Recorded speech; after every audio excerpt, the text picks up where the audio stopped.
നിങ്ങൾക്ക് വഴി നന്നാക്കി പോകാൻ മാത്രമല്ല എങ്ങനെയെങ്കിലൊക്കെ പോയാൽ മതി.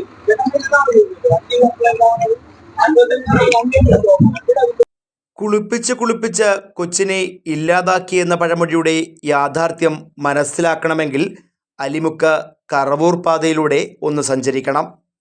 സംസ്ഥാനത്ത് ആദ്യമായി നടപ്പിലാക്കിയ ജർമ്മൻ ടെക്നോളജിയായ FDR സാങ്കേതിക വിദ്യയിലൂടെ നവീകരിച്ചു കൊണ്ടിരിക്കുന്ന പാതയുടെ ശോചനീയാവസ്ഥയാണിത്. പാതയിലെ കലുങ്കുകളുടെ നിർമ്മാണമാണ് ആദ്യം ആരംഭിച്ചത്. തൊട്ടു പിന്നാലെ പഴയ ടാറിംഗ് പൂർണ്ണമായും നീക്കം ചെയ്തു.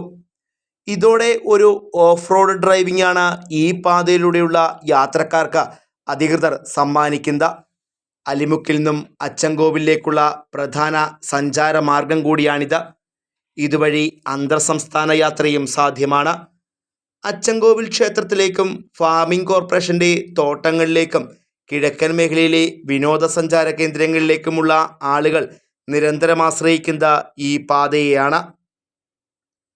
കിഫ്ബി ഫണ്ട് ഉപയോഗിച്ച് കോടിക്കണക്കിന് രൂപ മുടക്കിയാണ് പാതയുടെ നവീകരണം നടത്തുന്നത്.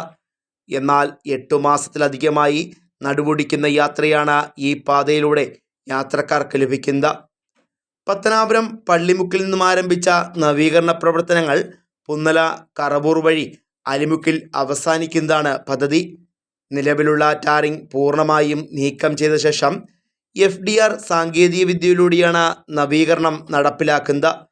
സംസ്ഥാന തലത്തിൽ ഏറെ കൊട്ടിഘോഷിച്ചാരംഭിച്ച റോഡ് നിർമ്മാണം തുടക്കത്തിലെ പാളിയിരുന്നു.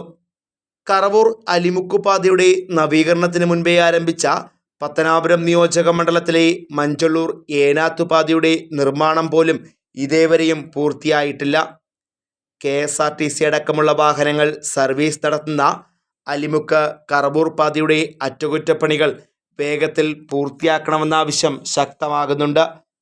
Fox TV news bureau, Punalur.